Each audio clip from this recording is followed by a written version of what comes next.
this course is going to be an introduction to how Amazon FBA works, how you can get started, and just to give you a ton of information about whether or not you think this might be a business model for you, because we've seen so much success from this program. We know it works. The blueprint's there, and this is going to introduce that. It's going to be very exciting, and I really am so excited for you to be here.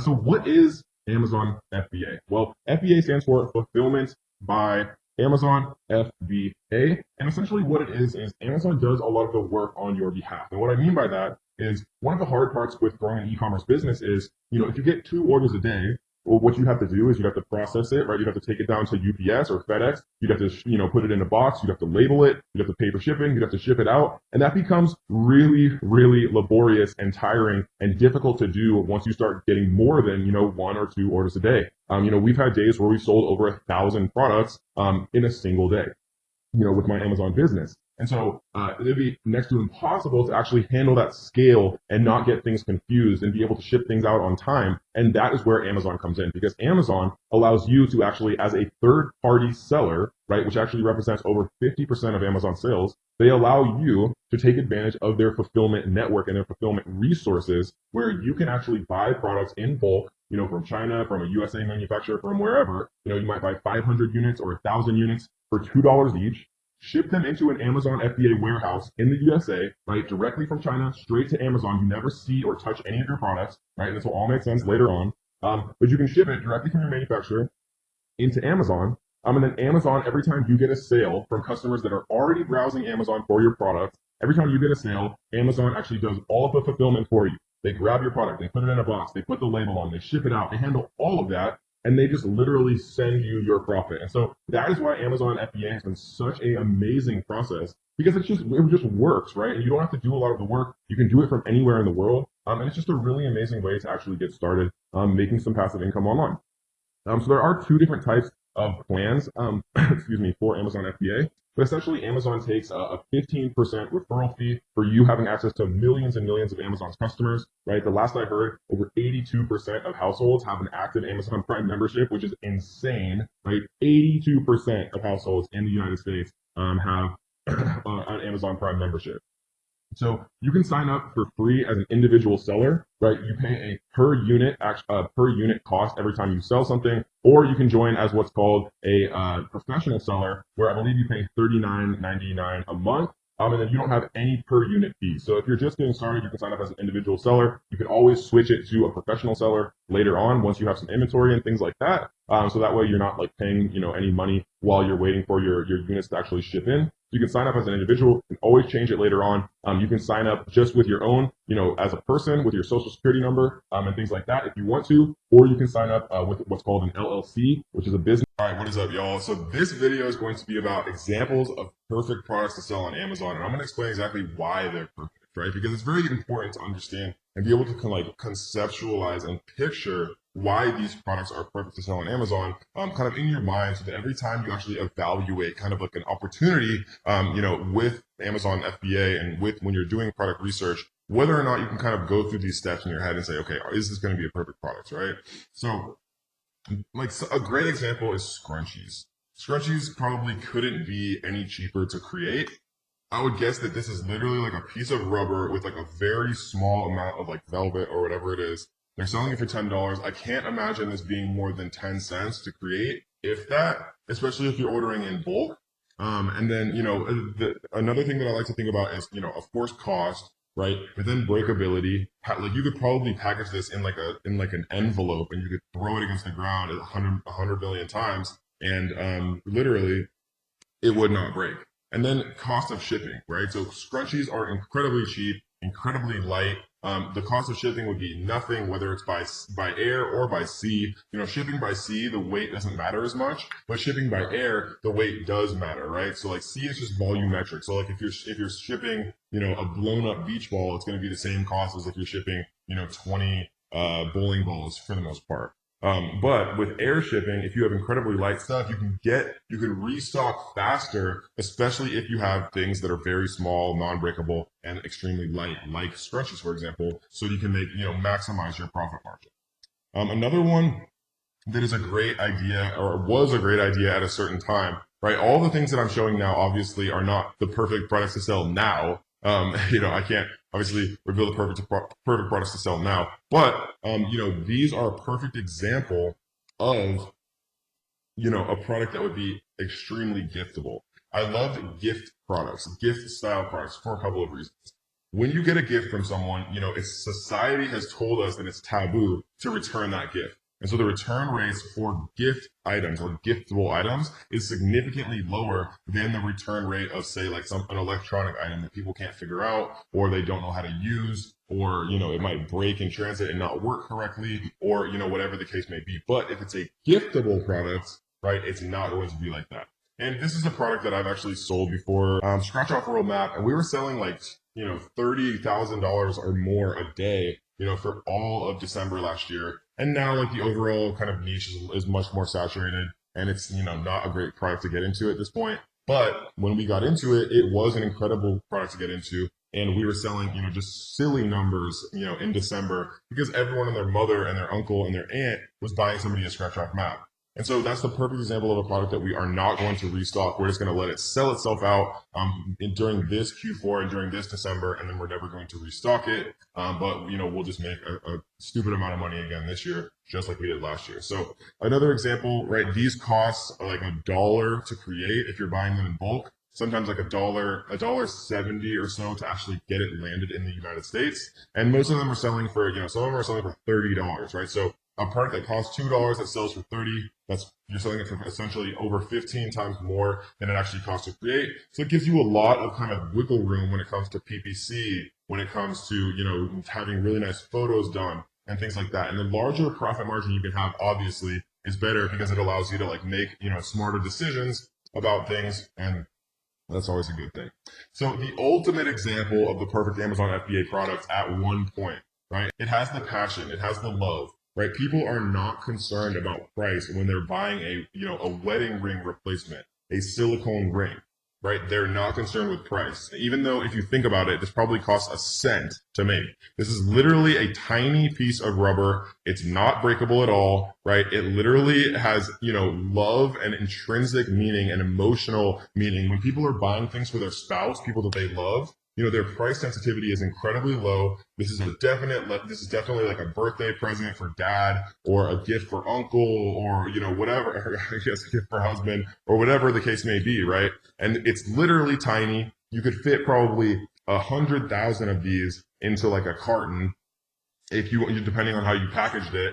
It literally is never going to break. It weighs probably less than an ounce, less than a gram, or whatever it is, right? It weighs nothing, very non-breakable, costs nothing to make, has that intrinsic value, has that emotional connection, meaning, and has the giftability, right? So this is like the perfect product to sell on Amazon FBA. So I just wanted to show you guys, 3 examples of perfect products to sell on Amazon FBA. So you can kind of get yourself in the mindset, okay, giftable, non-breakable, very light to ship, right? Has like that emotional meaning or connection. A lot of these things can play in, and that's not to say that every product has these. I have a friend who makes hundreds of thousands of dollars a month selling copper pans on Amazon FBA, which literally is like heavy, big, has no gift meaning or not much of a gift meaning. There's no emotional connection to a copper pan depending on who you are, right? But he still makes a ton of money. So, think outside the box, but this is the general kind of thought process that I like to kind of put people in to really get the ball rolling. We're going to go through the entire Amazon FBA lifecycle.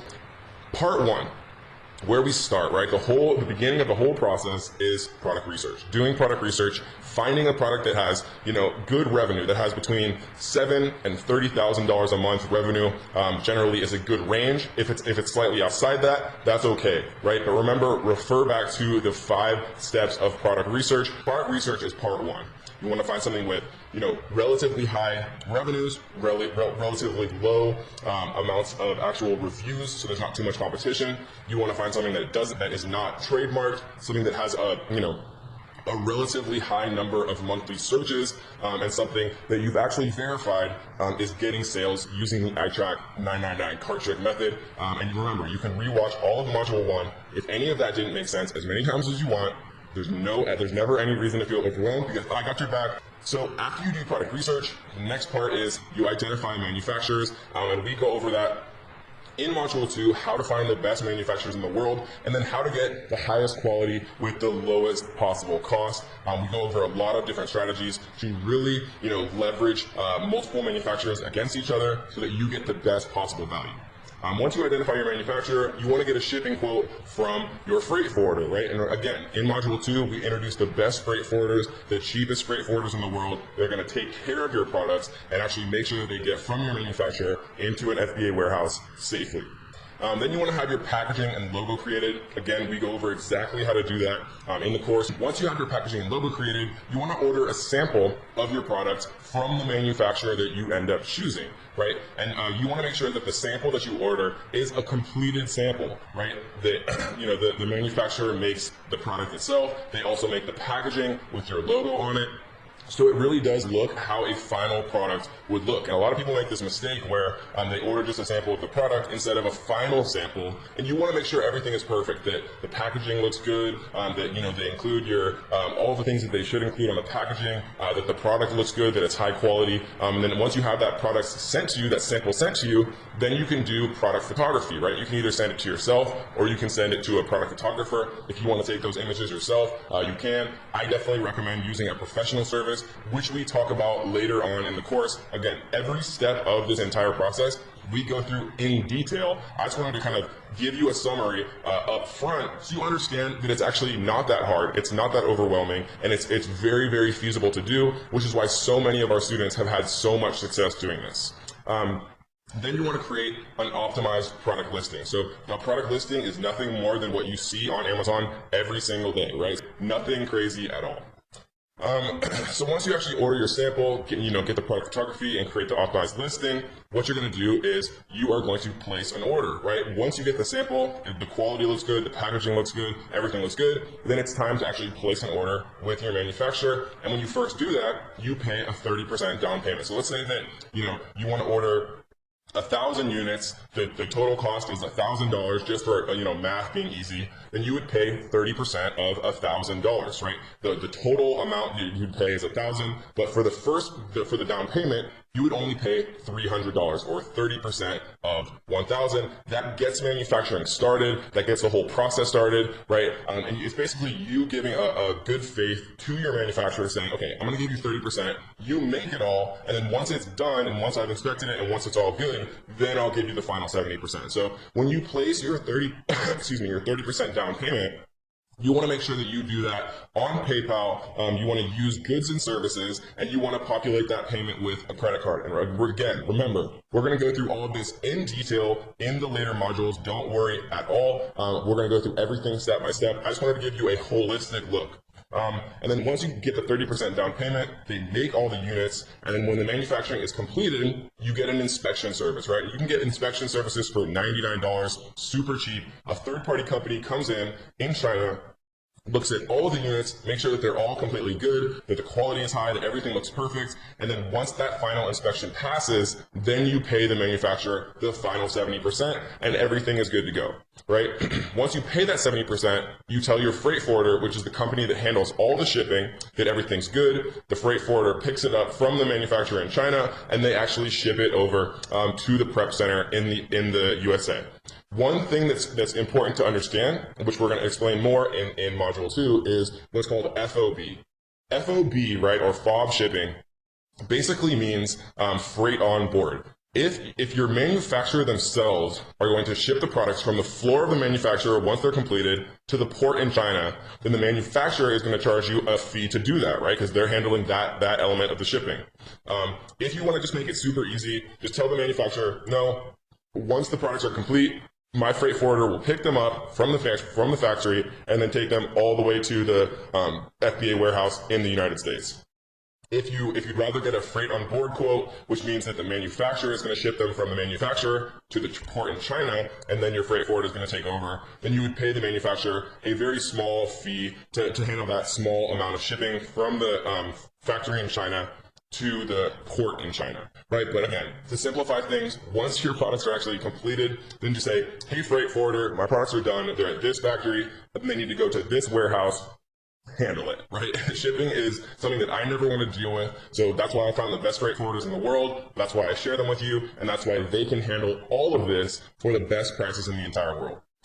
So once you inform the freight forwarder of the completed order, the product is sent to the FBA prep center, and then, there's things like PPC and product giveaways, but those are good things, right? That means that your product is actually selling. That means that everything is going good. That means you're getting your product from obscurity to page one, using services like Songbase, using services like Page Oneify, all of which we talk about in the course.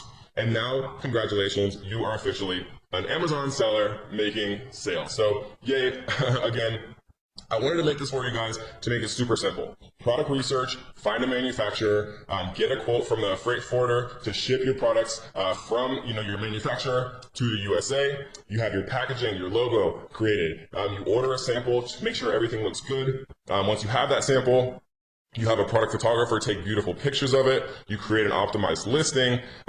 Once you get your sample, everything's good. Then you place an order with your manufacturer. You pay 30% down payment to get everything started. Once your manufacturer is done manufacturing everything, then you get an inspection to make sure all the units look good. You pay the final 70%. Once everything's done, you've paid, your freight forwarder picks it up from your manufacturer in China, gets it to the FBA warehouse in the United States, and then you are now officially an Amazon seller, ready to start making sales. This video is going to be about, should you borrow money to be able to actually expand your business faster? And the answer normally, guys, is it depends on you, right? Like, I'm very responsible with my credit cards. I financed my entire Amazon FBA business using credit cards when I first started. But it depends on you, right? If you're not good at managing finances and things like that, then maybe a credit card doesn't make sense. Maybe it only makes sense to use the money that you currently have. But for most people, right, I think it makes a huge amount of sense to actually use financing and borrow money if you do it in the right way, right? The best way by far to actually do this is by using what's called a 0% APR credit card. So you see right here, the annual percentage rate, 0% intro for 15 months from account opening on purchases. This means that you can use as much of, if let's say they give you a $5,000 limit, that means that they will give you essentially a $5,000 loan for 15 months for $0, right? For zero cost, no interest, literally telling you that for the first 15 months, you can spend 100% of the money that they allow you to have to borrow, right? And you'll pay zero interest. That is a very, very good deal. It's very, very hard to find in the real world. And this is an incredible card also because you get unlimited 1.5% cash back. That means if you spend $100, right, you get $1.50 in cash back, and it starts to add up very quickly as you start to make larger and larger purchases. And you can, do all types of things. You can pay for your product photos with your credit card. You can pay the down payment for your actual product with your credit card. Sometimes you can even pay the 70% final payment with your credit card if you're using PayPal and you work out that you split the fees with your supplier, which we'll talk about in detail later on, right?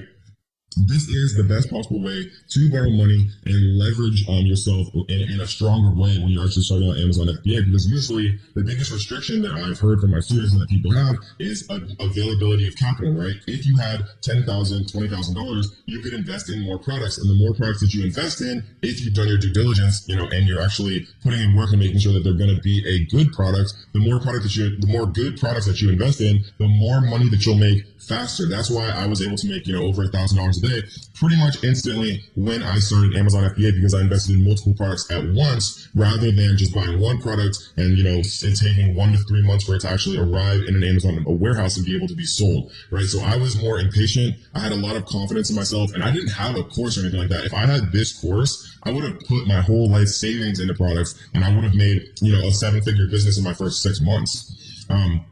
So this is what I recommend for sure. If you're not in the USA or you have terrible credit or can't get approved for this particular card, right? This is my number one recommendation, no question. That's it, right? If you can get this, do it. Use it for everything. Get a second product, get a third product. Leverage yourself, right? If you're doing your due diligence up front, there's never a reason why more availability of capital would not be a good thing for you, because it just means that you can make more profit. If you can't get the Chase Freedom Unlimited card, it's the best, no question. 10,000 reviews, 4.5 stars, very, very good.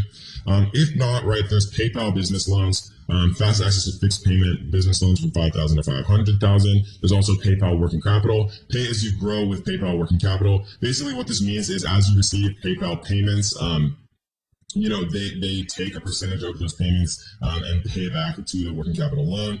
This one is better if you have a pre-existing business and you're taking money in on PayPal. You can take a loan out and then pay it off every time you get a new payment in from PayPal. And so this is a good one if you have a pre-existing business and you're accepting PayPal transactions. Cabbage is another one, right? It's the same thing. Kind of as the small business loan for PayPal.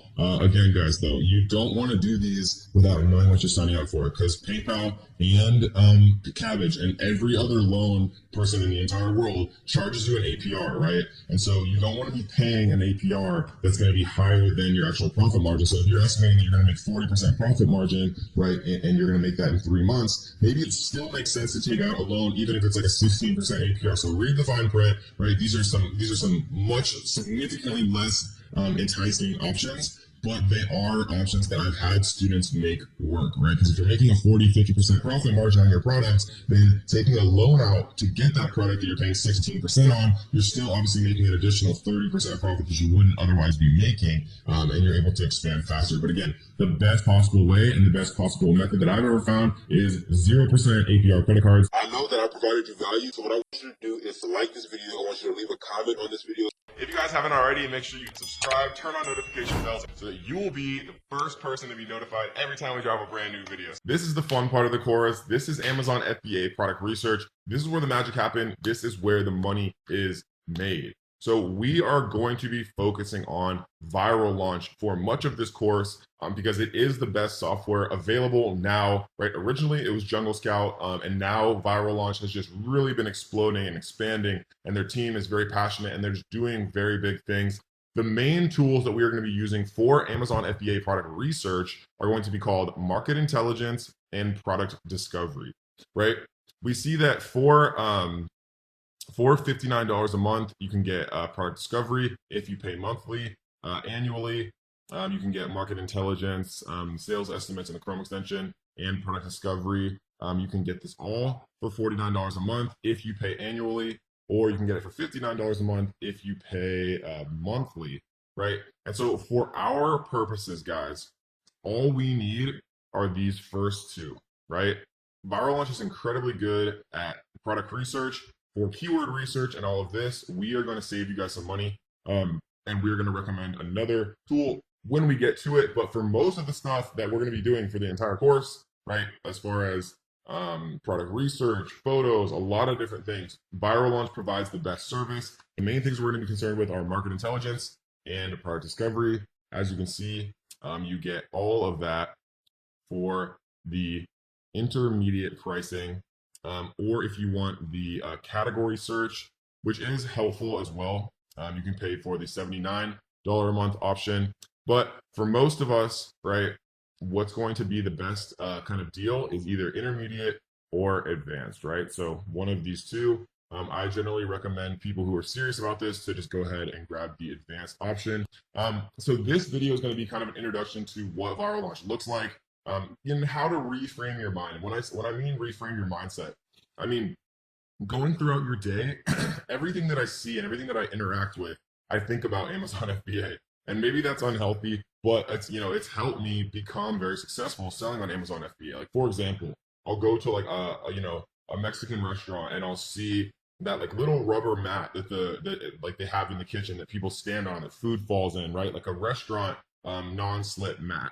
Or I'll see like a little menu holder, like an acrylic menu holder, and I'll think to myself, could I sell that on Amazon? And you just take notes on my phone all throughout the day, and then I come back and I check on these products via Viral Launch to see if the landscape is competitive, right? We're going to look at how many monthly searches are they getting? How many reviews do they have? How many people are trying to sell this product? Is there room for improvement on this product, right? What are the negative reviews saying? Could I improve the quality of the product? Could I add something to it to bundle? And don't worry, we're going to talk about all this much more in depth as we move throughout this module, but it's just important to kind of get your mindset in a place where you're thinking about Amazon FBA, throughout your day-to-day life, because sometimes the best ideas will just come to you, right?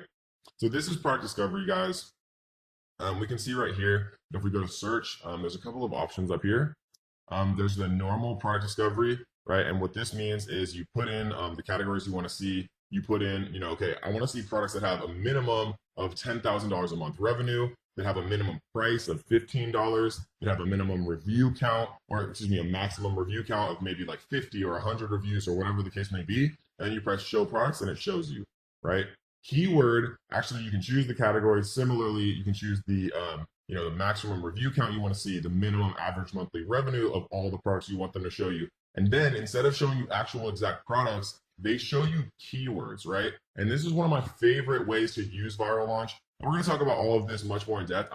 This video is literally just meant to introduce you to like all that's available to you and all of the advanced filters. This is really where, you can kind of differentiate yourself from everyone else searching and really find the true diamond in the rough product. So we're going to focus on, how I use these a lot in a little bit.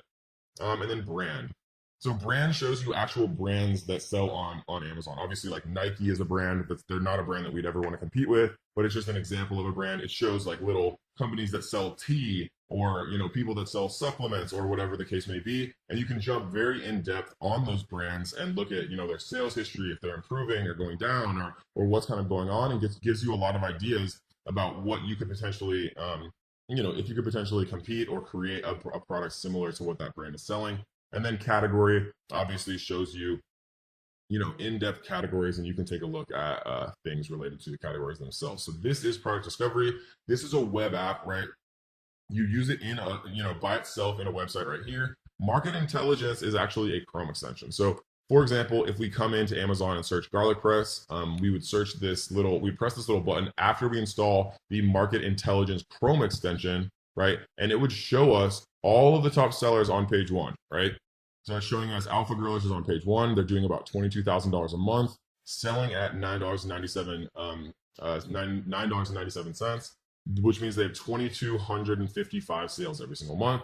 We can see how many reviews they have, their review rate, right? Their review rating, like what their average reviews are. A lot of different stuff we can really see here. We can even see net profit estimates, but these are very, very inaccurate in all software, right?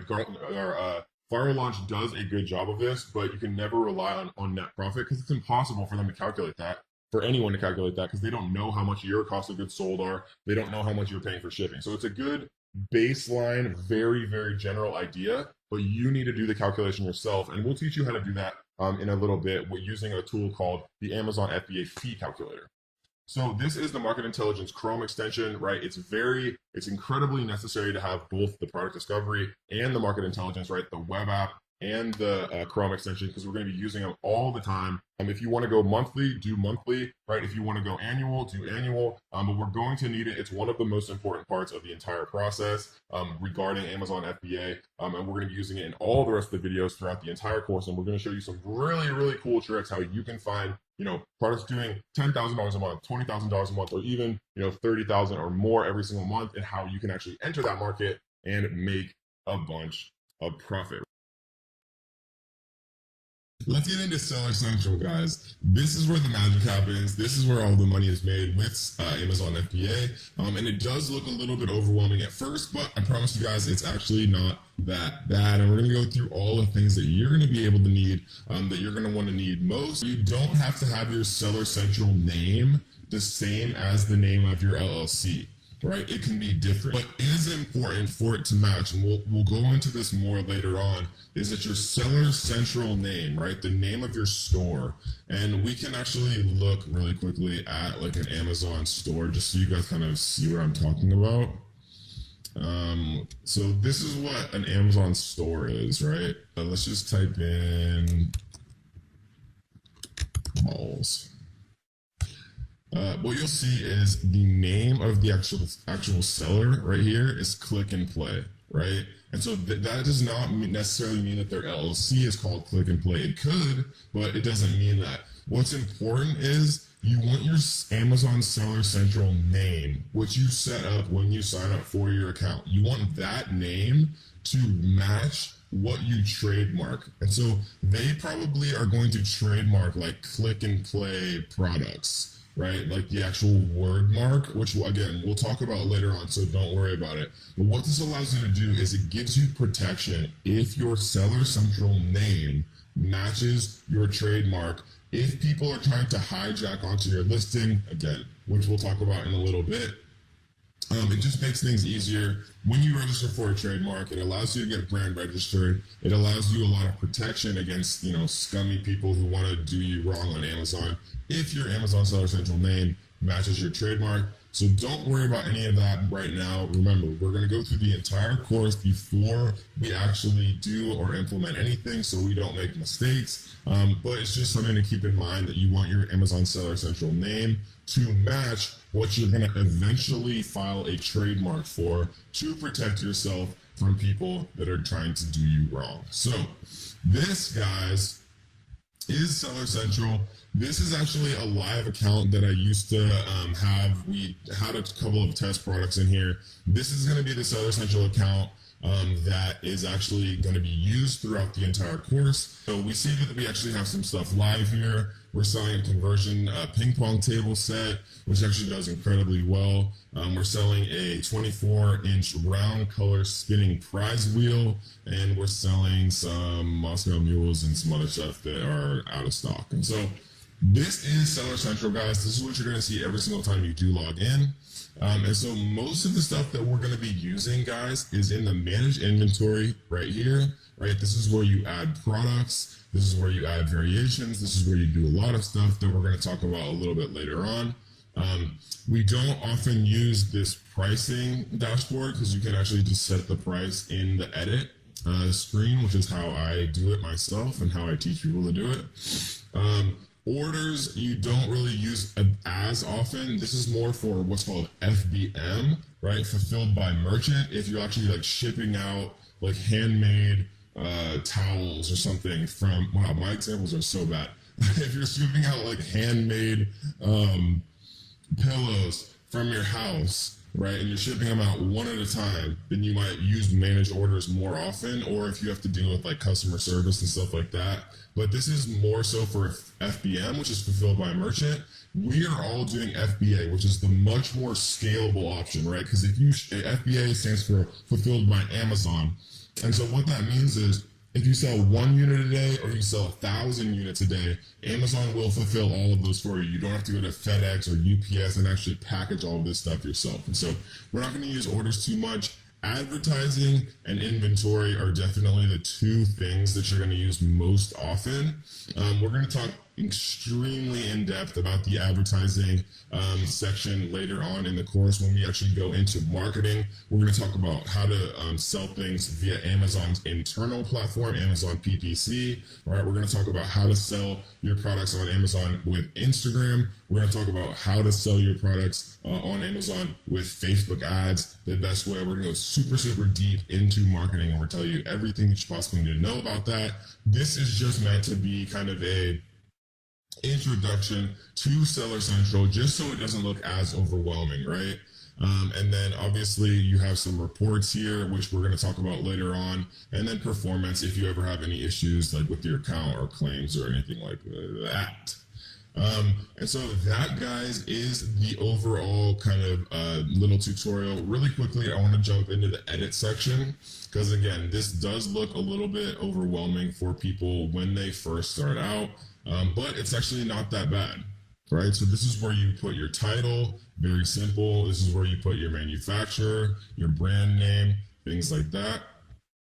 If you have any variations, but variations aren't available for this category, this is where you set your offer. If you want to put a sale price, right? If you want to say, well, it's normally $250, but we're going to have a sale price of $199, right? So Amazon would show a strike through here, and this would be the final price that your customer would pay. Most of this stuff is inapplicable to these type of products. Like if you're selling things with lithium ion batteries and things like that, or if you have applicable dangerous goods regulations, right? But that's obviously not applicable for a ping pong table. This is where you put your images, very self-explanatory, obviously. Your description, right? These are kind of like the bullets that show on an Amazon listing and things like that. And so this is where you put search terms and things. And that's pretty much it, guys. It's very, very simple. And most of the time that we spend in Seller Central, again, will be in the inventory section and in the advertising section. So that is your overview for Seller Central, guys. All right, guys. I hope you're ready to learn. I hope you enjoyed Module 1. I hope you just got absolutely flooded with good ideas on how to find your first profitable Amazon FBA product, because in this module, we're going to be teaching you how to find the best manufacturers in the entire world to actually create your product, right? Because the relationship that you have with your manufacturer will be one that is either very good or very bad. And I'm going to teach you how to guarantee, at least as much as it's possible to do, that your relationship is going to be a good one with your manufacturer, right? So this, guys, is Alibaba. For those of you who've never seen this before, welcome. Alibaba is a massive, multi-billion-dollar company created by Jack Ma and a bunch of other people. This is most of the things that you see in your house right now.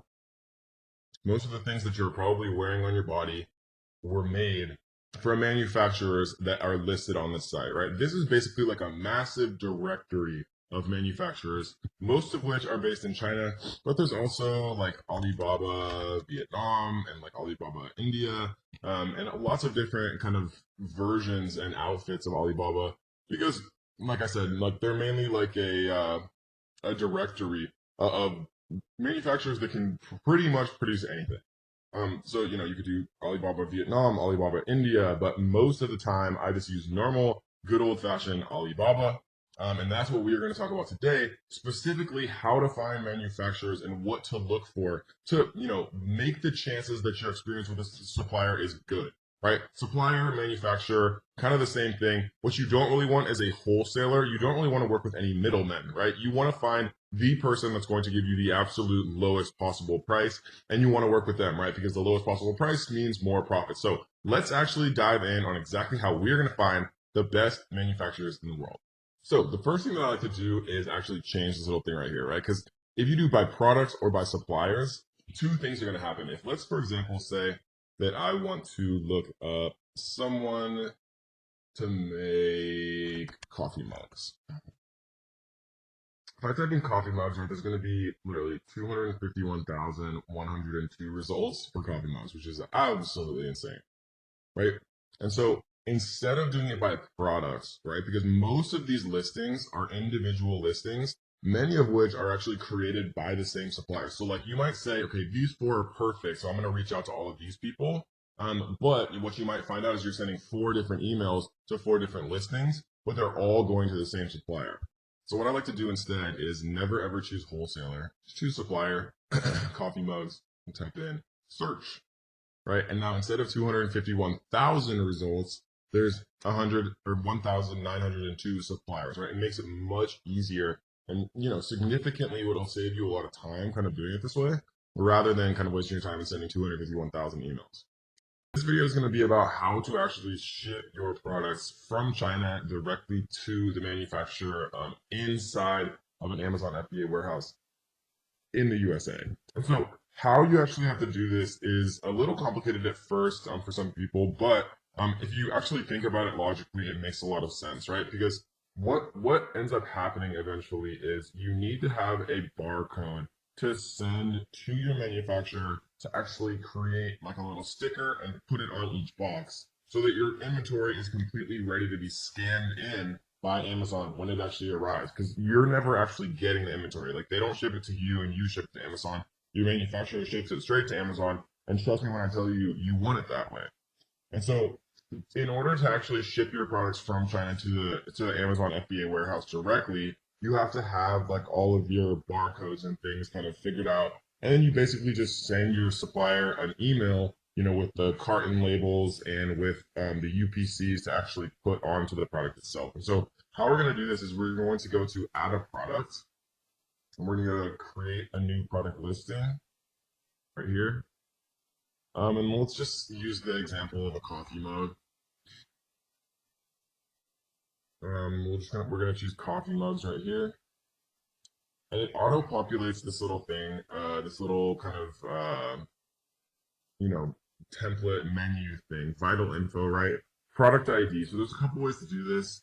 There's a way to do a GTIN exemption that we're going to talk about just briefly if you don't want to do UPCs, but most people do UPCs, right? So there's been arguments and controversy for literally like a year or more about whether or not you're supposed to use what's called GS1, which is Amazon's officially recommended UPC provider, but other people use other things that are significantly cheaper, right? And so if you see GS1 right here, 1 through 10 is $250 plus a $50 annual fee. So for 10 UPCs, and UPCs are just barcodes that every product has, right? Universal product code.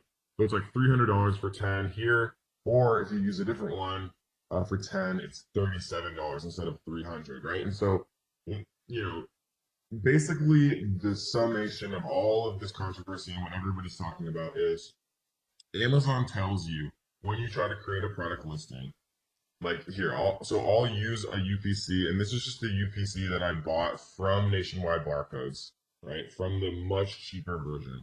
When I paste it in here, it says the validity of a product ID is checked against the GS1, GEPI, and ISBN databases. If your product ID is not registered with GS1, then the linked ASIN will be suppressed, and it may result in removal of your product creation privileges, right? And so this is basically a warning that says not to do it and that you should use GS1. If you want to err on the side of caution, right, use GS1.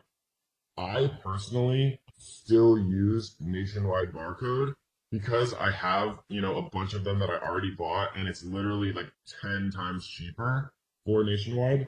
And Amazon still allows me to create product listings using Nationwide barcodes, the cheaper barcodes, right? And I think it's very, very unlikely, personally, right, that Amazon is going to go and retroactively, mess around with listings that have used Nationwide or any of the other millions of UPC services, because it would just destroy their catalog. But if you want to err on the side of caution, right, then just get GS1 barcodes directly and pay the $300 and for 10 UPCs. And then, in the grand scheme of things, $300 is not that much money for, the ability to list 10 UPCs. Or if you want to save a little bit of money and, live on the wild side like me, then use nationwidebarcode.com. And these are actually purchase barcodes for Amazon. So if we come to the actual site itself, then you'll see barcodes for Amazon right here.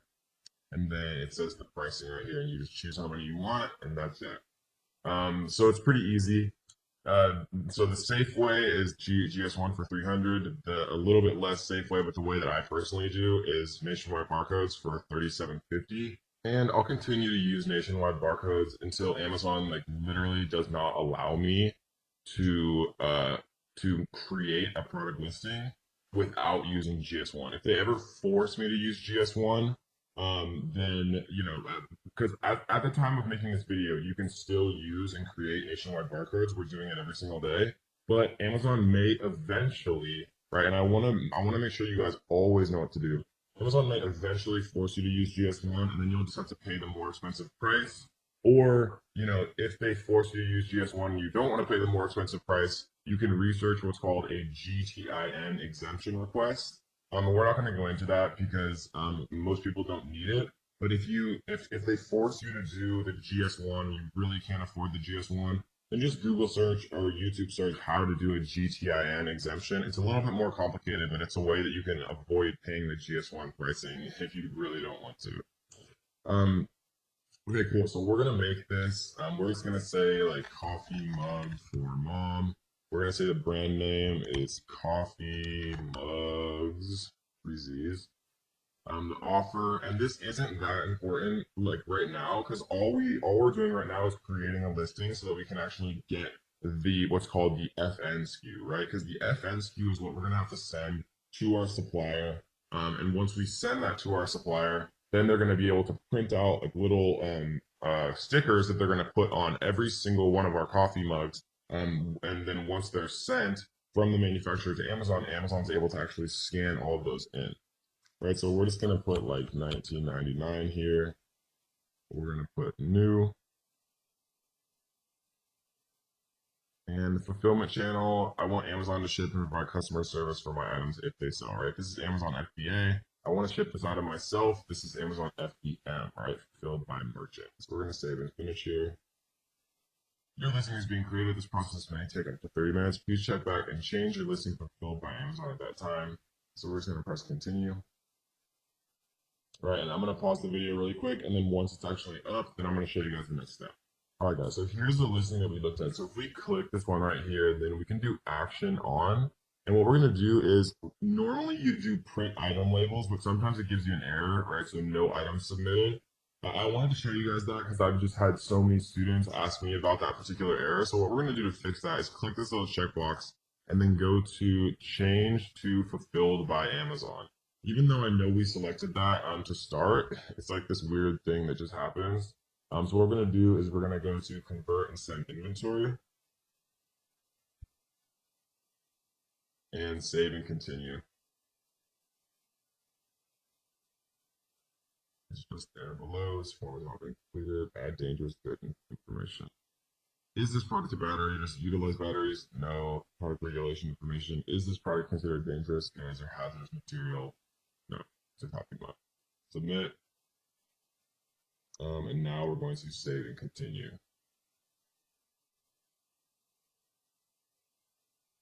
So now what we're able to do, right, and we're going to actually go back into inventory because I'm going to show you guys how to actually send inventory in a second, because this is how you get what's called your carton label. So two things that you need to send to your manufacturer at the end of the day are your FN SKU, right, which is basically just like a little barcode like you see on any products, right? That's one thing. The second thing that you need to send is called the carton label. So let's say that you have like 100 coffee mugs. Each one of those 100 coffee mugs is in a little cardboard package. It has a little sticker with the UPC on it, right? And then let's say that 100 of those fit inside of one carton. Then you'd also need one carton label. So you'd have 100 little FN SKUs all printed on the box that the coffee mug is inside, right? All 100 all have their own little sticker. And then all of them are inside one carton, and then that carton has a carton label. And we're going to show you how to do both of those right now. So what we're going to do is we're going to print item label. And what we're going to do is go to print item labels right here. And so this is going to download something. And so we're going to send this to our manufacturer. And this is the little barcode right here that allows Amazon to actually scan this. So we're going to save this to our desktop. We're going to call this coffee mug FN SKU. And this is one of the two things that we need to send to our manufacturer. This is what goes on each individual cardboard packaging for every single one of our products. And so the next thing that we're going to do is we're going to go back to inventory here, and we're going to we're going to click this little box, and we're going to go to send replenish inventory. And this is going to open up the workflow for actually creating carton labels and telling them, what's going on with the shipping plan. So the two different things here, and I want to actually bring this up. Individual products, if your shipment consists of individual items with different SKUs and in different conditions, it's almost never individual products because it would be very strange to put different products in like the same cartons and things like that. Case pack products, if your shipment consists of cases previously packaged by the manufacturer that contain identical items with matching SKUs in the same condition, excuse me. So we're going to click this and we're going to go to continue to shipping plan.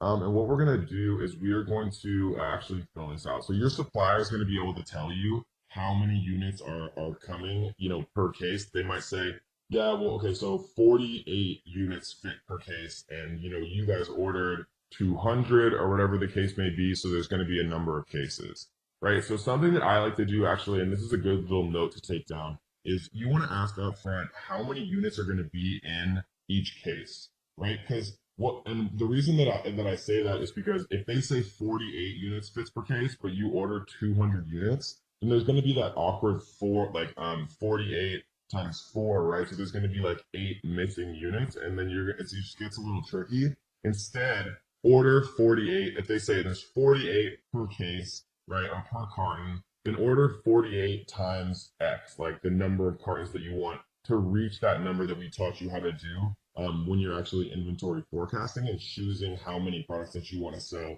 to be able to sell, and factor in giveaways for that 90-day or that 3-month period. So let's just assume that they said there's 48 units per case. And let's say that we wanted to buy, 48 times 4, then there would be 192 total units here.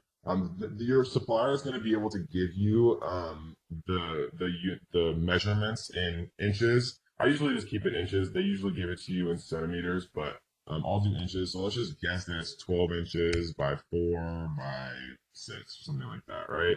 Let's say that it's 0.5 pounds. And again, your manufacturer is going to tell you exactly, what's going on with this. So you can just like literally enter it. So we're gonna go save, and then continue.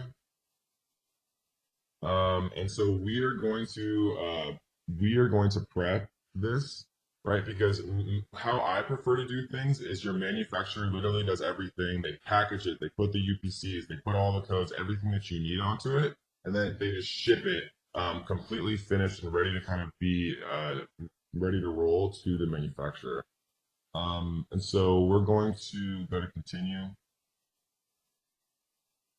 And for this one, all products must have the scannable barcode for non-commingled products. An Amazon product label will need to be affixed to each unit. You can print off and apply the labels on this page, or have Amazon apply the labels for you for a fee. All right, so we're gonna go to continue,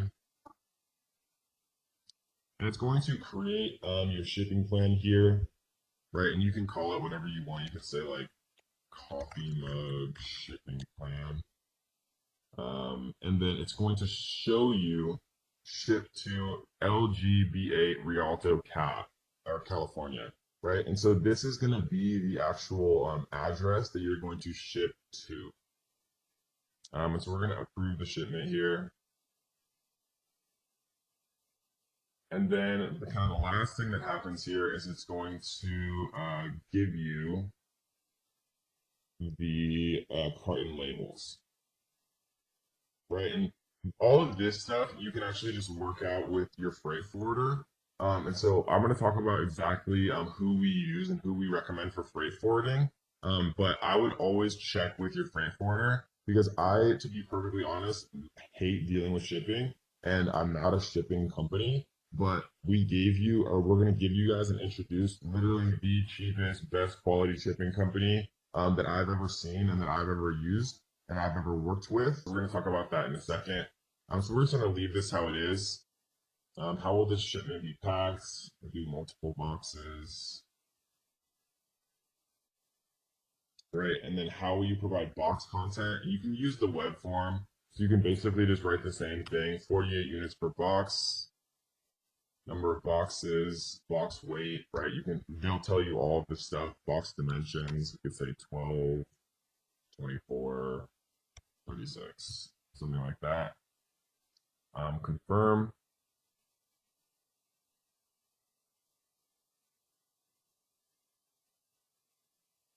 So you can calculate the shipping charges here.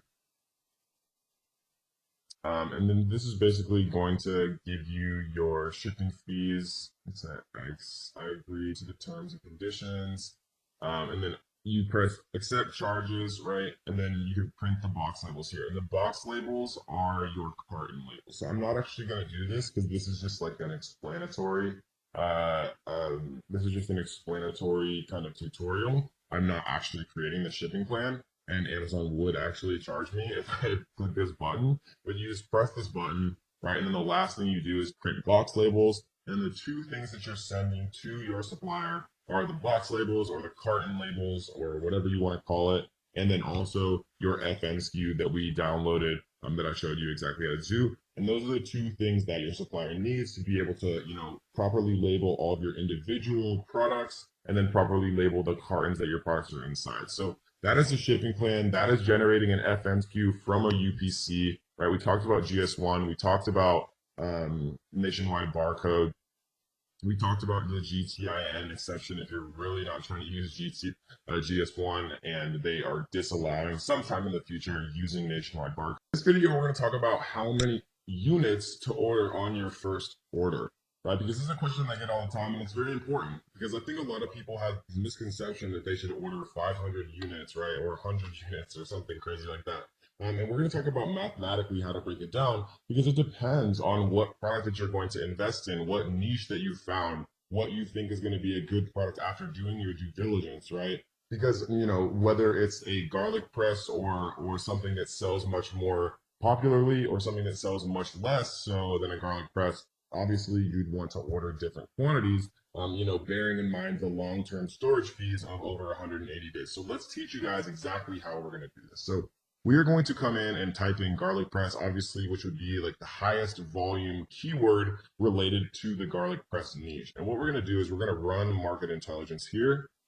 And we are going to take this whole thing right at the top, the first 16 on page 1, and we are going to export.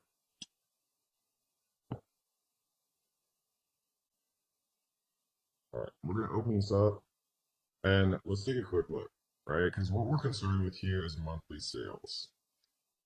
So monthly sales added up right here is 14,720. 14,720. So what we're going to do is we're going to open up a calculator and we're going to type in 14,720 and we're going to divide by 16. So that means that the average seller on page 1 sells 920 units per month. So if we divide that by 30, right, we see that they're selling about 30 a day on average, right? So if they're selling 30 a day on page 1, what I like to do, guys, and this is a general rule that I follow. You never want to be in stock longer than the 180-day long-term storage mark, because I showed you guys that the fees get like 20 times more expensive, and it's just crazy, right? You never want to be in stock less time than, I would argue, about 3 months, right? And the reason for that is because to get products made and to get them shipped from China on a ship available for sale in a warehouse in Amazon, I've found takes normally at the maximum about 3 months to do, right? So what we're going to do is we're going to multiply this 30 units per day times 3 months, right? 3 months times 30 days is obviously 90 days, right? Times this 30 here, we see is 2,700 units, right? And so I know that probably seems like a lot. I'm just going to actually write this out. 30 units per day times 90 days. Right? So 2,700 units probably seems like a lot because people have like this weird misconception in their brain that they want to do 500 units to start. But I've seen this happen so many times, like even with my students, because I know it's like hard and you have to, have a lot of faith, especially to invest more money and more units. But if you do your due diligence correctly and you're actually like eye tracking and doing the 999 card trick on like as many of these people as you possibly can, right? The way that I just showed you how to do is the fast way. It's how to calculate an average for sales. But if I was going to invest money, I would be checking, at least like the top 5 with the iTrack 99 cart trick method, because that's true source from Amazon sales data.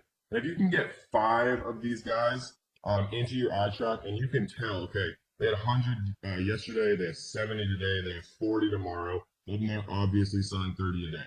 If you know for sure from the iTrack and the 999 cart trick method on like a niche that you're going to enter, I feel 100% confident making this calculation. I feel 75% confident using market intelligence. It's the best piece of software, right? I trust them a lot from a sales perspective. And if you average out everybody on page 1, it gives you a better idea of what's going on. And if you want to be super slick with it, you can exclude these little ones right here that are review outlier and sales outlier. So we see that they have 3,700 and everyone else has significantly less right here. And so, generally I'd like to err on the side of caution.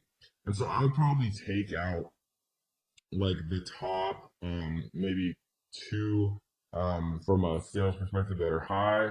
And I might take out like the top 2 that are low. So we see that that one is pretty low and we see 220 is pretty low. So if we do this, and we export it, and this is like erring on the side of caution. I prefer to err on the side of caution, to be honest. We see now that I don't think those actually got removed. So this is or blue, so we'll just remove it manually. Or blue to Uber Chef Fleet and with the Alpha Grillers, which is actually kind of sad. And finally, we'll delete Sunkuku. Sunkuku. Okay, cool. So let's recalculate this and see how much it changes the average. So monthly sales, right? So now our new number is 8,256. 8,256, and we see that there is 12. So it's obviously going to be a lower number. Let's see, 8,256 divided by 12 is 688 units per month. And if we do that divided by 30 days, you see it's 23 units, right? So 23 units per day times 90 days times 90 is 2,064. So it's 2,064 versus the original calculation of 2,700. And whether you like to go all in and bet on the fact that Amazon is a beast, which it obviously is, or you want to err on the side of caution, there's two different ways for you to kind of do it. I'm more so kind of in this boat just because I understand the power of Amazon now, especially with like holidays. If you have a giftable item, like I recommended that you should, with holidays, with Mother's Day, Father's Day, Valentine's Day, and especially obviously Q4 from December 1st till December like 21st or 22nd. Amazon is just freaking insane. Like it's unbelievable how Amazon is. Like your sales can 2x or they can 10x. And so this is generally how I like to do it, guys, when I'm kind of doing my calculations on how many units to order. The second thing to bear in mind, let's actually err on the side of caution. Let's decide that we chose 2,064 units, right? Because that's the 23 per day times 90 days. We have one more consideration. This is units to order, but we also have to think about giveaways, right? And what giveaways are is the way that you artificially boost your listing to page one. And things have been changing a little bit, but I really don't think that Amazon's going to be able to get away from giveaways. Giveaways are probably either going to stay similar to how they are now, or people are going to have to figure out how to sell their products at full price. And then people are going to be reimbursed on PayPal, and the same type of like sales velocity is going to happen. And if this sounds like complete gibberish to you, don't worry, because we're going to talk about this really in depth in the launch module of how to get your product to page one, because it's a super important part of being a successful seller on Amazon. So these are the 2,064 units, but we actually have to think about one more thing. A giveaway means that you're basically giving away units for free to trick Amazon's algorithm into artificially putting your product onto page one. And when people are searching for garlic press and they see your product on page one, as long as you have a few good reviews and you have a very well built listing with beautiful pictures and things like that, they're going to buy from you. And so what we have to do is do 7 days, right? Because most giveaways last between 3 and 7 days. I like to err on the side of caution here. So 7 days of giveaways times the 23 units per day is 23 times 7 is 161, right? Additionally, so we're going to type 161 here. And then we're going to add the 2,064. And so that's going to give us a final order amount of 22225. And that, guys, is how you do basic inventory forecasting. The biggest thing that would be a differential would be once you kind of understand what's going on with holidays. So, like for example, when we do inventory forecasting for one of my companies that's very gift oriented, we'll literally order 10 times as many units because we know we're going to sell 10 times as many units from December 1st to December 23rd. So 22 extra days. Instead of multiplying it by 1, we'll multiply it by 10 and we'll order that many more units. And so when you're first getting started, it's very, very difficult to do that. And so I generally recommend that you err on the side of caution. unless you have some disposable income and you want to bet on Amazon, right? What you can do if you want to be a little bit more risky is you can come into like camel, for example, and let's just choose one of these really quick. So let's choose the good old alpha thrillers. I'm gonna grab the ace in here. We'll put this in. And then what we can do is we can look at the sales rank and we can actually look at when things spiked up. So if we look at May, October, March, August, right? So this is August of 2015. We see September of 2017 here. So we see that there's no major change for this particular product with the BSR. It's very, very consistently extremely high, right? So it's been selling a ton all year round. There's no major spike for Christmas. But like, for example, if we went in here and typed in like Christmas stockings or something like that, we might see something different. Let's take a look. We're gonna skip the sponsored ones and just come into this top one. Grab this here. And we're gonna paste in this ASIN into camel. And what I would expect to see is really high little rankings, yeah, right around Christmas. So you see that like in June, they drop all the way down to 810,000 in the bestseller ranking. But then right when it gets to November and December right here, it jumps all the way up to being like literally almost at number one. Meaning that these are selling like absolutely crazy. Obviously all right around Q4 and Christmas time. This is an extreme example because it's literally Christmas stockings. But you can tell if things are seasonal around, Mother's Day, Father's Day, Valentine's Day, Thanksgiving, Christmas, Halloween, like Halloween costumes. Or I have friends who sell Halloween costumes. I have friends who sell paper plates that have footballs on them, and they sell them one time a year just for Super Bowl parties, and they literally make like hundreds of thousands of dollars in that one like week or two leading up to the Super Bowl because they just sell just an unbelievable amount of paper plates. And so that, guys, is how you do inventory forecasting. Again, just to kind of summarize, what we're doing is we're literally doing a kind of a viral launch.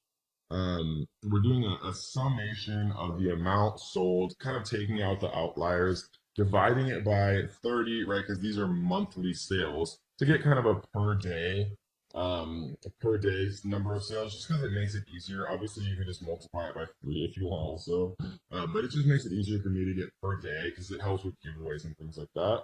Once you have per day, then I multiply it by 90 days because I like to have 3 months stock. I like to order 3 months stock because that's generally how long it takes to reorder. So once you kind of start to get low, a little bit lower, then you reorder, right? Once you kind of get that, once you get your feet wet, once you feel those sales, once you kind of start to see, okay, this does work, I can make a bunch of money doing this if I'm doing things correctly, then you'll start to get a sense of how many you're actually consistently selling, how many you start to sell for holidays and things like that. And then if you're riskier, you can look at camel and Google Trends and things like that to see and try to guess on maybe ordering more units. But sometimes it's fun selling out and just not having like the kind of stress and feeling like you're ordering way too much. And so that's kind of how you order for 90 days. You never want to reach that 180-day long-term storage, guys.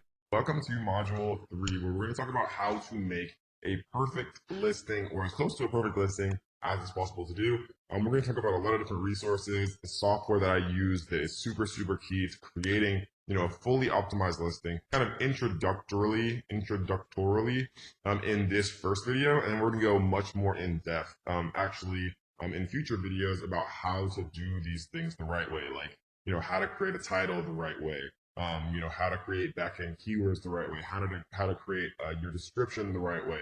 We're going to talk about, where and how to get product photos done and a bunch of fun things like that. But first, we're going to literally create our listing. And we kind of did this a little bit just so we could get our FNSKU in the last module. But we're going to talk a little bit more in depth about how to actually do these things. And, specifically a few things that would just be very, very difficult to know to avoid as a beginner. I'm going to kind of tell you guys a lot of the things that I've learned over the years and all the mistakes that I've made and things like that, to save you guys a lot of time and energy, and headaches and stuff like that. So the first thing we're going to do is we're going to add a product. We're going to create a new product listing right here. The reason that it allows you to do it like this is if you're going to sell on someone's listing. So let's say that somebody's selling a garlic press. Amazon actually allows you as another seller to also sell on that person's listing, right? That's what most people commonly refer to as a hijacker. And so when you get a hijacker on your listing, it means that, they have the ability to price their products lower than yours and steal what's called the buy box, right? So if there's 10 different sellers on one Amazon listing, then who has the buy box means that when someone actually clicks, add to cart and buy, whoever concurrently owns the buy box, like, right, Amazon calls it the buy box, gets the credit for that sale and gets the money for that sale, right? So owning the buy box on your listing is definitely something that you always want to keep in mind. And so we're going to talk about the best ways to do that and the best ways, to actually combat when you do have a hijacker, all later in this module. But before we do that, we're going to talk about just a few simple things when it comes to actually creating the product listing. So we're going to click create a product listing here. We're going to do one just for a basketball because that was the first thing that came to my mind just now. You'll see that there's different categories here, right? For example, basketballs. Toys and games, sports and outdoor play, sports, basketball, basketballs, right? Or we could do sports and outdoors, sports and fitness, team sports, basketball, basketballs, right? In my mind, I would rather actually choose basketballs in sports and outdoors just because, basketball to me is more a sport than it is toys and games, right? These toys and games might be like little plastic basketballs or like the tiny ones that you shoot at like little tiny hoops that you like stick to your wall.